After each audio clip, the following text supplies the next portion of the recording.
Dear parents and students, जैसा कि आप सभी को पता है कि सैनिक स्कूल का फॉर्म आ चुका है और फॉर्म के साथ साथ बहुत सारे से कंफ्यूजन भी। तो आप सभी के जो भी डाउट्स हैं फॉर्म से लेकर के, क्योंकि थोड़ा सा कॉम्प्लिकेटेड होता है सैनिक स्कूल का फॉर्म, वो रिजर्वेशन को लेकर के कि फॉर्म भरे कैसे, किस कैटेगरी में अपना नाम डालें, है ना। तो बहुत सारे कंफ्यूजन है इसमें, एलिजिबिलिटी क्राइटेरिया क्या है, और खासकर डेट को लेकर के, क्योंकि इन्होंने डिक्लेयर एक जगह किया है कि 19 तारीख को आपका एग्जाम होने वाला है, 19 जनवरी को, 19th ऑफ जनवरी। तो क्या इस डेट को एग्जाम हो जाएगा, मतलब ये कंफर्म है या फिर चल सकता है, क्या कुछ है उसके बारे में चर्चा करेंगे। कोई क्लियरली एकदम पूरा ये क्लियरली नहीं लिखा हुआ, बस एक जगह छोटा सा हिंट उन्होंने दिया है और बाकी जगहों पे लिखा है टू बी अनाउंस लेटर, मतलब कि बाद में बताएंगे हम आपको। तो वो क्लियर यहाँ पे चीजें नहीं है, तो वो चीजें हम लोग यहाँ डिस्कस करने वाले हैं सैनिक स्कूल से रिलेटेड। ये वीडियो थोड़ी लंबी हो सकती है, तो इत्मीनान से अच्छे से बैठ करके पूरा देख लीजिए। आपको एक वीडियो देख लेंगे तो बार बार 10 वीडियो देखने की जरूरत नहीं पड़ेगी। एक जगह इंफॉर्मेशन, पूरा कंसोलिडेटेड इंफॉर्मेशन जो है हम आपको प्रोवाइड कर देंगे, कुछ भी आपको कहीं जाने की जरूरत नहीं पड़ेगी। एक वीडियो देखिए, सारे कंफ्यूजन आपके क्लियर हो जाएंगे, ठीक है। पहला तो डेट को लेकर के स्टार्ट करते हैं। डेट को लेकर के भाई देखिए, जो ये फॉर्म निकाला, एक तो शॉर्ट नोटिस निकला हुआ था और उसमें ये लिखा हुआ था कि ऑनलाइन सबमिशन स्टार्ट हो रहा है 24 दिसंबर से, लास्ट डेट है 14 जनवरी, ये लिखा हुआ है। और फिर करेक्शन विंडो का जो डेट है आपका, मतलब अगर फॉर्म में कुछ गलती होगी, गलती का मतलब सारा कुछ ऐसा नहीं है कि सब फॉर्म आप एडिट करने पाएंगे, कुछ चीजें जैसे कैटेगरी वगैरह शायद वो स्पेसिफिक डिटेल आपको एडिट करने को मिलेगा। तो कुछ जो चीजें हैं वो आपको एडिट करने को मिलेंगी 16 से 18 के बीच में। और एक जगह लिखा हुआ है इस बड़े प्रोस्पेक्टस में जो उन्होंने पूरा इंफॉर्मेशन बुलेटिन जारी किया, उसमें लिखा हुआ है कि 19 जनवरी को एग्जाम होगा। तो पहली बात तो आप यही देखिए कि 16 से 18 के बीच अगर करेक्शन विंडो है, एडमिट कार्ड कब निकालेंगे और उसके बाद एग्जाम कब लेंगे। तो क्या ये पॉसिबल है 19 जनवरी को एग्जाम लेना? ये पॉसिबल नहीं है, 19 जनवरी को एग्जाम लेना पॉसिबल नहीं है। तो 19 तारीख को एग्जाम तो आपका नहीं होने वाला है, एक तरीके से मान के चलिए। और कहां लिखा है वो भी मैं दिखा दूंगा, ऑफिशियली लिखा भी है इन्होंने, यही तो गलती की है। ये एक जगह लिख दिया होगा और एक जगह लिख दिया, देखिए यहां पे, यहां लिखा हुआ date of examination to be will be announced on the NTA website later, लिखा है कि बाद में बताया जाएगा। एक जगह इन्होंने लिखा है कि बताया जाएगा और दूसरी जगह लिखा है कि 19 जनवरी को एग्जाम होगा। तो ये मानिए एग्जाम 19 जनवरी को नहीं होगा। अच्छा, क्योंकि ये संडे को एग्जाम लेते हैं तो 7 दिन और जोड़ लीजिए, यानी कि 26 तारीख को, 26 जनवरी पॉसिबल नहीं है एग्जाम लेना, गणतंत्र दिवस, ठीक। फिर 7 दिन और जोड़ लीजिए इसमें, तो +7, यानी 2 तारीख को, 2 फरवरी को। तो एग्जाम या तो 2 फरवरी को जो संडे आएगा या तो उस दिन हो सकता है, या तो जो संडे को लेते हैं तो 2 फरवरी या फिर 7 फरवरी को हो सकता है। और आगे बढ़ाया ज्यादा से ज्यादा तो 2 या 9 फरवरी, क्योंकि 7 दिन जोड़ेंगे, 9 फरवरी। बहुत ज्यादा आगे बढ़ाया तो 16 फरवरी, ठीक। तो मान के चलिए 15 फरवरी के आसपास आपका एग्जाम शायद ये करा दे, ठीक है। 15 फरवरी से पहले पहले ही हो जाएगा, ज्यादातर चांस है ये 2 फरवरी या 9 फरवरी को, या तो 2 फरवरी को या 9 7 16 हो गया ना, 16 मैक्स टू मैक्स मैं बता रहा हूं, 16 तो लास्ट जाएगा। ज्यादा चांस है कि 2 फरवरी को ही हो जाए, सबसे ज्यादा चांस यही है, क्योंकि 26 जनवरी ये पड़ जाएगा तो 26 जनवरी को तो होगा नहीं एग्जाम, 2 फरवरी को ज्यादा चांस से हो जाएगा। और दूसरी बात यह है कि 18 तारीख को आपको पता होगा कि जेएनवी का एग्जाम है, नवोदय विद्यालय का एग्जाम है, नवोदय का। पिछली बार भी ऐसा हुआ था कि नवोदय और सैनिक में बस एक दिन का गैप था, तो उन्होंने टाल करके एक हफ्ते और आगे बढ़ा दिया था। तो 18 जनवरी का अगर नवोदय का एग्जाम है तो 19 को तो वैसे भी नहीं होना है। वैसे भी आप ये सारा सिचुएशन देख ही रहे हैं कि भाई 18 तक तो वो आपका करेक्शन विंडो ही खुलेगा, तो उसके बाद बच्चे फॉर्म में करेक्शंस करेंगे, फिर एडमिट कार्ड कैसे जारी होगा। तो 19 को तो पॉसिबल नहीं है। और वो लिखा कहाँ है वो मैं दिखा दे रहा हूँ, एक जगह इन्होंने लिखा है, ये देखिए, जस्ट अ सेकेंड, मैं ये पूरा प्रोस्पेक्टस देखिए, ये लिखा हुआ है, कहाँ है ना, इसके बाद लिखा है शायद, हाँ देखिए, डेट ऑफ AISSW 2025, यहां लिखा हुआ है कि क्लास 6 के लिए आपका 19 जनवरी, दोनों 9th और 6th के लिए दोनों दिया हुआ है, 19 जनवरी को दिया हुआ है। तो ये गलत है और 19 जनवरी को एग्जाम नहीं होगा, जहां तक मेरा मानना है। भाई अब आपके सामने फैक्ट्स रख रहा हूं, बाकी डिसीजन तो आप खुद ले ही सकते हैं कि लिखा है इन्होंने, पर पॉसिबिलिटी है कि होगा नहीं, है ना, मतलब 99% पॉसिबिलिटी है कि नहीं होगा, ठीक। 2 फरवरी मान लीजिए, या फिर वो बाद में बता दिया जाएगा, हमारे चैनल के माध्यम से आपको बता दिया जाएगा, ठीक है। ये बात क्लियर हुई।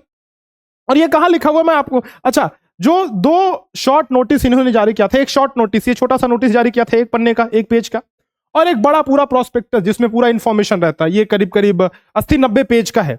तो इसमें सारा कुछ प्रोसेस उन्होंने बता रखा है, एलिजिबिलिटी क्राइटेरिया क्या है, सैनिक स्कूल में कितनी सीटें खाली हैं, फीस वगैरह का कितना लगेगा, फॉर्म भरने का फीस कितना लगेगा, लास्ट डेट कब है, और कितने सैनिक स्कूल में इस बार एंट्रेंस लिया जा रहा है, काउंसलिंग का प्रोसेस क्या है, मतलब पूरा चिट्ठा जो है एकदम, जो पोथी पत्रा पूरा है वो इसमें दिया हुआ है। तो इसमें से जो खास खास चीजें हैं, जैसे ये तो 80-90 पेज का है, तो ये आपके सामने पढ़ना भी ठीक नहीं है, अभी समय का फालतू में बर्बादी है। और जो मेजर मेजर चीजें हैं, जो कैसे करना है, क्या चीजें हैं, वो मैं आपको बता देता हूं, छोटी छोटी चीजें। और सबसे बड़ी बात यह है कि जो आपका ये रिजर्वेशन का पार्ट है वो भी मैं बताऊंगा। पहले रिजर्वेशन की बात कर लेते हैं, चलिए कर लेते हैं, रिजर्वेशन की बात पहले कर लेते हैं। 60-40 जो रिजर्वेशन का है वो उसके बारे में बात कर लेते हैं। देखिए, एक तो अगर सैनिक स्कूल में देखा जाए तो रिजर्वेशन यानी कि आरक्षण होता है, ठीक। ये आरक्षण किस में होता है? सैनिक स्कूल में, जो ओल्ड सैनिक स्कूल है, नए वाले में नहीं। ये ओल्ड सैनिक स्कूल टोटल कितने हैं? ये टोटल है 33।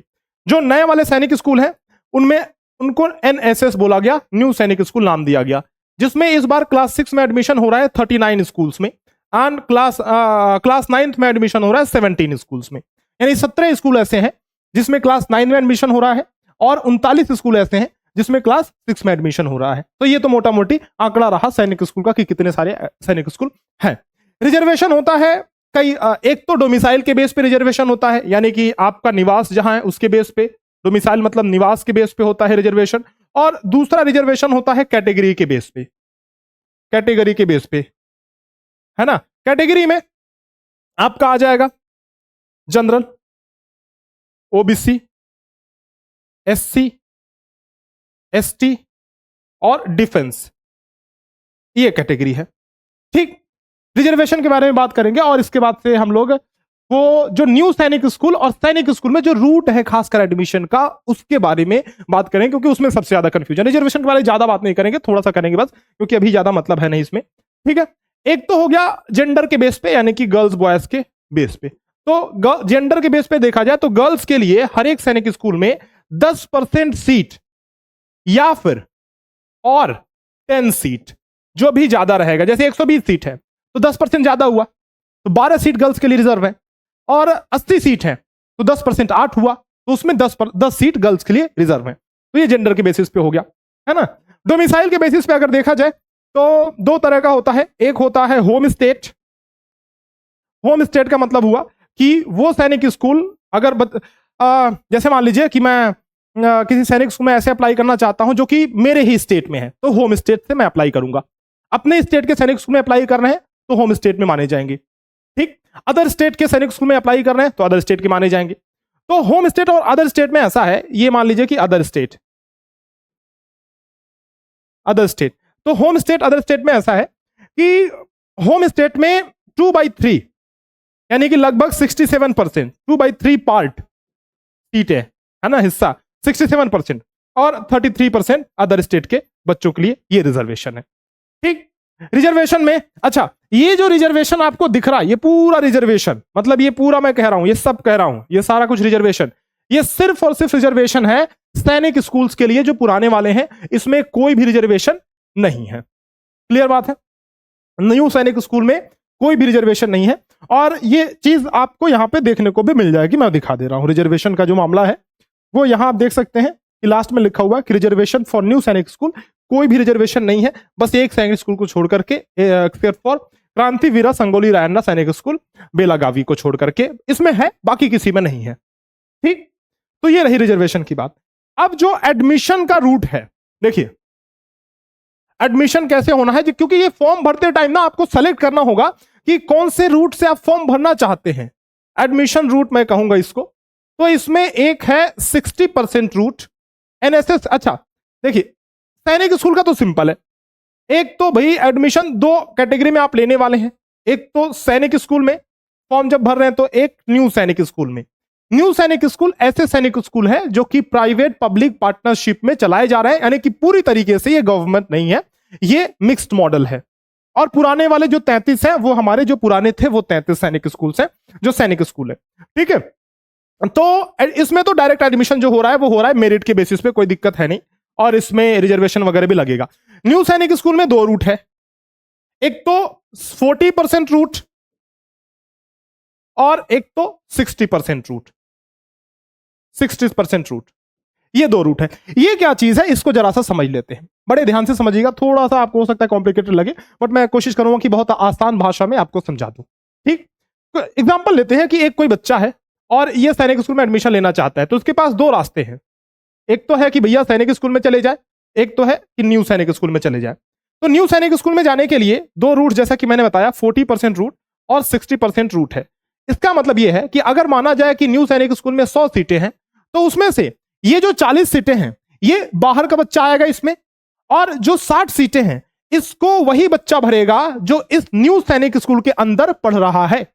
ठीक है, तो ये जो 60% रूट है वो भाई ये बाहर का बच्चा इसमें नहीं भर सकता, यानी 100 में से 60 सीट रिजर्व है उस बच्चे के लिए जो बच्चा पढ़ रहा है इस सैनिक स्कूल में, जिस भी न्यू सैनिक स्कूल में भरना चाह रहे हैं फॉर्म, उसमें वो पढ़ रहा है। ठीक, लेकिन ऐसा नहीं है कि उसका एडमिशन ऐसे ही हो जाएगा, उसको भी AISSEE का एग्जाम क्वालिफाई करना पड़ेगा।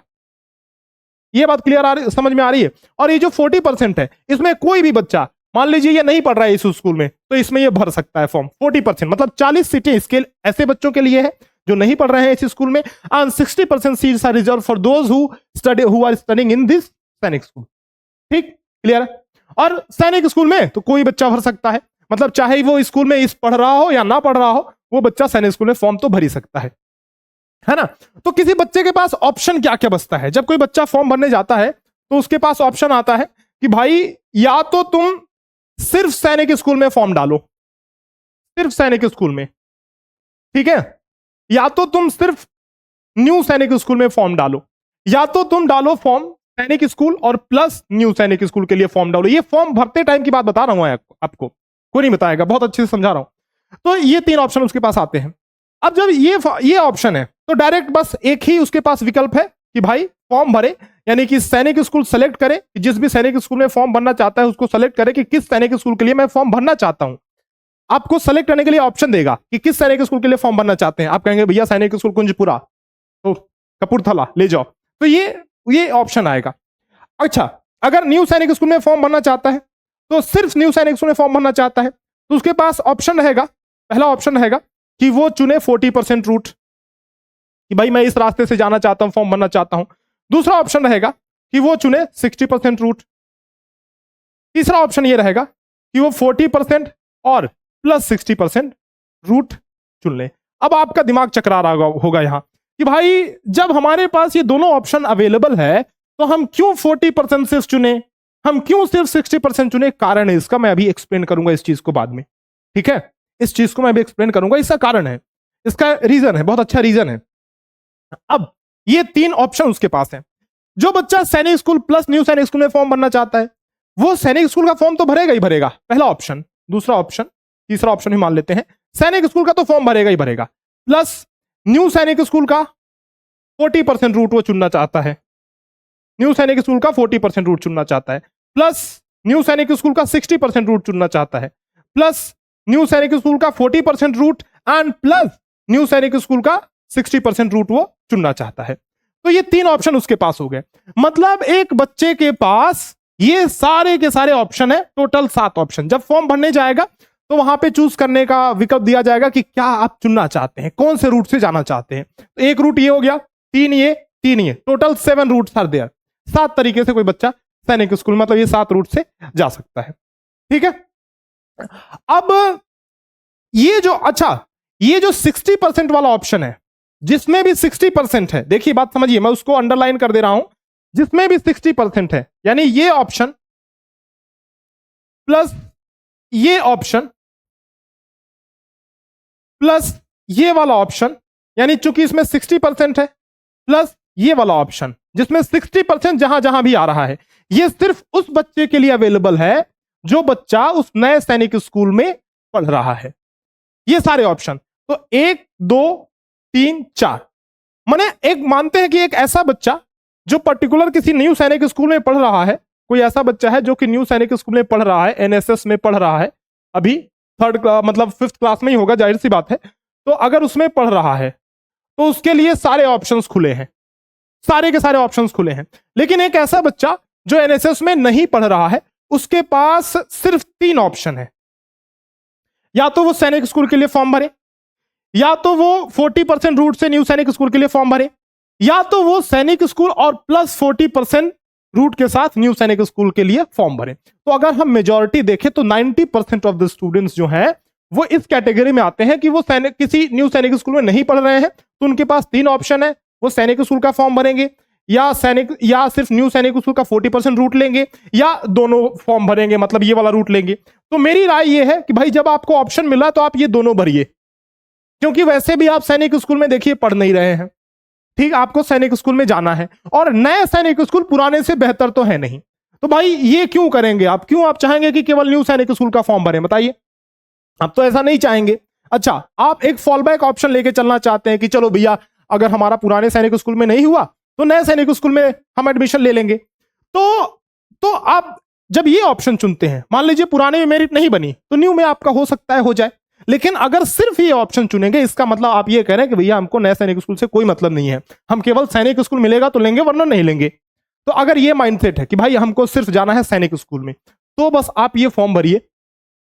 और मेरे ख्याल से मुश्किल ही किसी का माइंडसेट ऐसा होगा कि हम सिर्फ न्यू सैनिक स्कूल, जैसे मान लीजिए बहुत घर के करीब है, 5 किलोमीटर है कोई न्यू सैनिक स्कूल, वो पेरेंट इसको कंसीडर कर सकते हैं कि चलो मुझे इसी सैनिक स्कूल में जाना है, या फिर अगर ये मिल जाए तो नए वाले सैनिक स्कूल में, तो वो इसको कंसीडर कर सकते हैं। ज्यादातर पेरेंट्स इस ऑप्शन को चुनेंगे, सैनिक स्कूल प्लस न्यू सैनिक स्कूल का 40%। क्लियर है? एक बार वीडियो को लाइक कर दीजिएगा और बता दीजिएगा कमेंट में कि सब कुछ समझ में आ रहा है। अब जो बच्चा न्यू सैनिक स्कूल में पढ़ रहा है उसके पास ये सारे ऑप्शन आपको बताया। मैंने कहा था आपसे कि एक्सप्लेन करूंगा कि भाई कोई बच्चा क्यों आखिर 40 + 60 का रूट नहीं चुन करके क्यों ये सब रूट चुनेगा। देखिए, समझिए, बात समझिए। मान के चलिए कि अब काउंसलिंग शुरू हो गई, ठीक है। दो बच्चे हैं, समझिए, 2 बच्चे हैं, मैं बना के बताता हूं। ये 2 बच्चे हैं। इस बच्चे ने क्या किया, ये वाला ऑप्शन चुना है, और इस बच्चे ने क्या किया, ये वाला ऑप्शन चुना है, ठीक है। इस बच्चे ने ये वाला ऑप्शन चुना है, इस बच्चे ने ये वाला ऑप्शन चुना है। इसका बढ़िया रैंक आया, इसका बहुत बढ़िया रैंक आया, है ना। इसका खराब रैंक आया, मान लीजिए इसका खराब रैंक आया। लेकिन अच्छा, जो 60% वाला स्कूल है, मान लीजिए इन दोनों बच्चों के घर के बहुत नजदीक है। जो 60% वाला न्यू सैनिक स्कूल है, इनके घर के बहुत नजदीक है और इसमें एडमिशन लेना चाहते हैं। लेकिन इस बच्चे ने दिमाग लगाया, यार मेरे घर के पास का जो स्कूल है वो नजदीक तो है पर उतना अच्छा नहीं है, मैं चाहता हूं कि मैं और नए सैनिक स्कूल में मुझे मिल जाए जो कि 40% रूट से ले रहे हैं। चूंकि मैं इस वाले सैनिक स्कूल में पढ़ रहा हूं तो मेरे पास न्यू सैनिक स्कूल 60% रूट तो इसके लिए है, लेकिन 40% रूट वो सारे न्यू सैनिक स्कूल्स के लिए अवेलेबल है। मतलब मैं अन्य स्कूल्स में भी 40% रूट के थ्रू जा सकता हूं, लेकिन 60% रूट के थ्रू सिर्फ मैं अपने ही स्कूल में जा सकता हूं।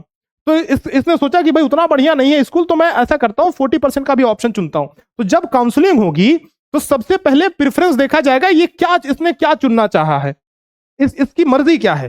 तो इसकी मर्जी है भाई कि हम जो है 40% रूट को ज्यादा प्रेफरेंस दे रहे हैं। तो क्या होगा, इस खराब वाले रैंक को भी हो सकता है कि ये 60%, इसने कहा कि भाई हमको तो कहीं जाना ही नहीं है, हमको तो इसी स्कूल में रहना है, 60% वाले में ही रहना है। तो चूंकि इसका रैंक खराब भी है, फिर भी उसको ये वाली सीट अलॉट हो जाएगी, और इसकी जो है ये वाली सीट 60% रूट वाली सीट छूट जाएगी अगर फुल हो गई सीट तो, क्योंकि पहले राउंड में तो उसको 40% के हिसाब से मिलेगा, यानी अपने उस सैनिक घर के नजदीक वाले सैनिक स्कूल में नहीं मिलेगा, उसको किसी और सैनिक स्कूल में मिलेगा। फिर वो बाद में हो सकता है कि उसको लगा, अरे यार ये वाला मिल गया, इसमें तो नहीं जाना था मुझे, और यहां भी नहीं आ सकता क्योंकि उसका जो है प्रेफरेंस ये भर चुका है कि हमको पहले 40% पे कंसीडर किया जाए। तो बस बात यही है ना, प्रेफरेंस ऑर्डर की बात है कि पहले प्रेफरेंस देखा जाएगा। जब आप फॉर्म देखेंगे तो उसमें लिखा है in that order of preference, मतलब सबसे पहले उसको कोशिश की जाएगी कि इस बच्चे को ये वाला चीज दिया जाए। समझ में आ रहा है, कुछ आ रहा है? तो इसका मतलब यही है। तो बात सिंपल है, देखिए अब इतना कोई नहीं सोचता भाई कि क्योंकि सैनिक स्कूल हैं, मिल जाए बहुत बेहतर है, बाकी स्कूलों से तो बहुत बेहतर है। तो इसीलिए जो मैक्सिमम ऑप्शन है आप सभी के पास वही भरिए। तो ये सारी चीजें छोड़िए। रिकमेंडेशन अगर आप पूछेंगे तो मैं कहूंगा कि भाई जो बच्चा न्यू सैनिक स्कूल में नहीं पढ़ रहा है वो ये भरे, और जो बच्चा न्यू सैनिक स्कूल में पढ़ रहा है वो ये भरे। तो पहले उसका सैनिक स्कूल का प्रेफरेंस देखा जाएगा। कोई सैनिक स्कूल मिला अगर लिस्ट में देखा जाएगा, भैया ये मिला नहीं, ये मिला नहीं, ये मिला नहीं, ये मिला नहीं, ये मिला, 9 ऑप्शंस दिए जाएंगे। सैनिक स्कूल का 9 ऑप्शन काउंसलिंग के टाइम मिलता है। 5 ऑप्शन मिलता है आपको न्यू सैनिक स्कूल के लिए 40% वाले रूट में, और 1 ऑप्शन मिलता है आपको 60% वाले रूट में, चूंकि आप उसी स्कूल में पढ़ रहे हैं। तो सबसे पहले प्रायोरिटी दी जाएगी सैनिक स्कूल को कि ये मिला मिला मिला मिला। अगर कोई सैनिक स्कूल नहीं मिला काउंसलिंग के दौरान, तो उसको फिर एनएसएस 40% का रूट देखा जाएगा कि क्या 40% रूट में बाकी सभी बच्चों से कॉम्पीट करके ये सीट ले पा रहा है, नहीं ले पा रहा है, तो ये 60% देखा जाएगा। अगर इसमें सीट खाली बची तो उसको ये मिल जाएगा। लेकिन हो सकता है यहां पे दिक्कत ये आएगी कि जिस बच्चे ने सिर्फ एनएसएस 60% चुना हुआ है, उसका भले ही रैंक खराब है, हो सकता है कि आपसे पहले वो सीट ले चुका होगा, क्योंकि उसके प्रेफरेंस में सिर्फ यही था, तो पहले उसका प्रेफरेंस ये देखा गया।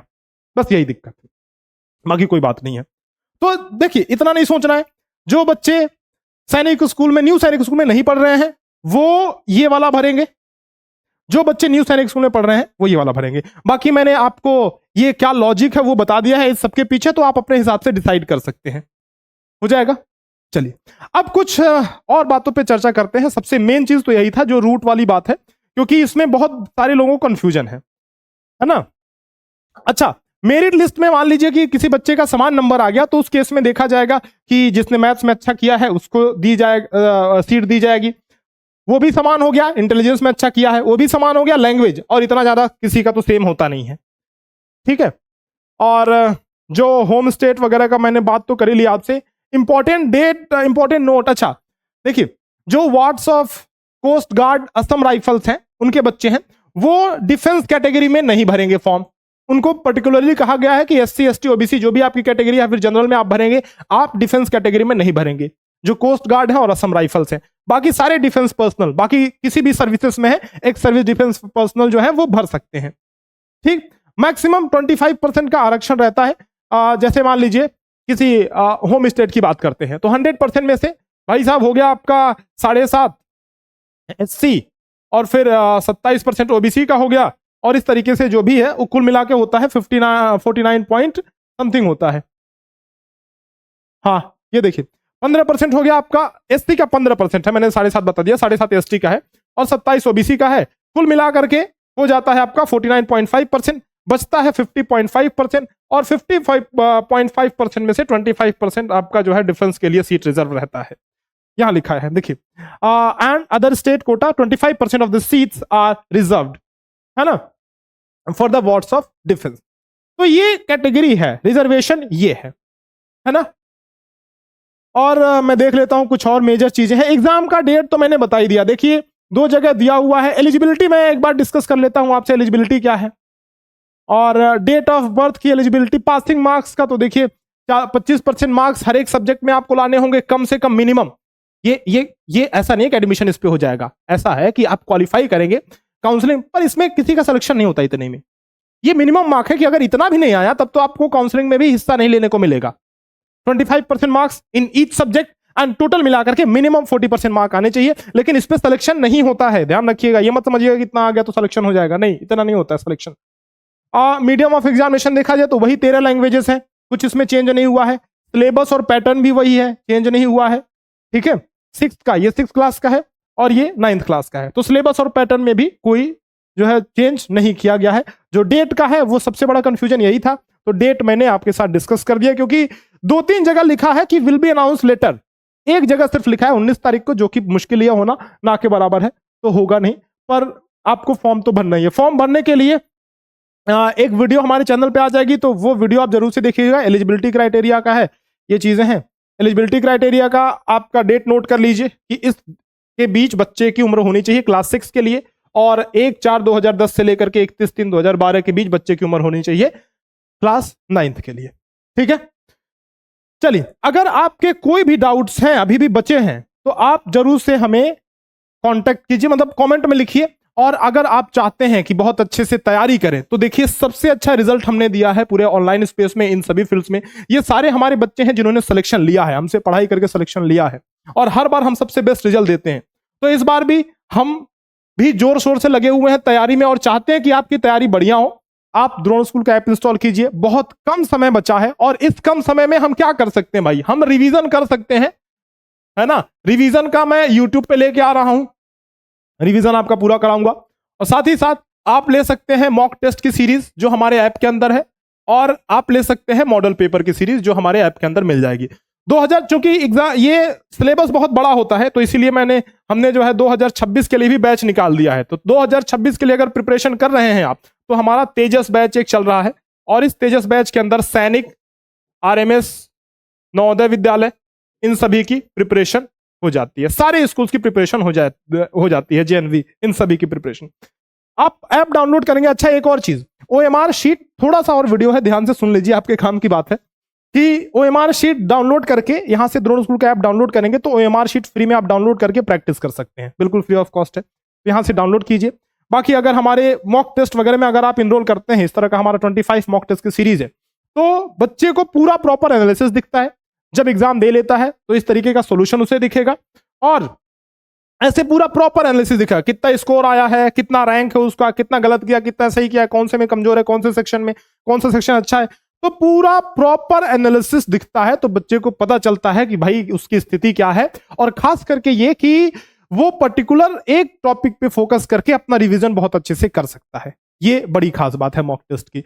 ये हमारा हेल्पलाइन नंबर है 6260388361।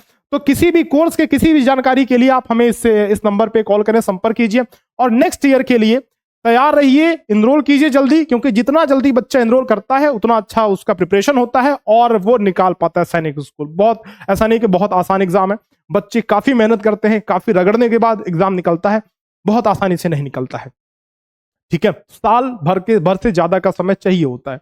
आई होप आपको ये वीडियो पसंद आई होगी। बाकी अगर आप चाहते हैं कि मैं किसी और टॉपिक पे वीडियो बनाऊं, मैंने पूरा पेपर पढ़ा, वो जो इन्फॉर्मेशन बुलेटिन थी, तब जाके आपके सामने आया हूं, थोड़ा लेट इसीलिए आया क्योंकि ऐसे कच्चा इन्फॉर्मेशन नहीं देना चाहता, जो पक्की बात है वो मैं करना चाहता हूं। ठीक, मिलते हैं आपसे फिर नेक्स्ट सेशन में। अगर आप चाहते हैं किसी और टॉपिक में मैं वीडियो बनाऊं तो जरूर से कॉमेंट सेक्शन में लिखिएगा और बताइएगा मुझे वीडियो कैसी लगी, अपने सारे दोस्तों के साथ शेयर जरूर कीजिएगा।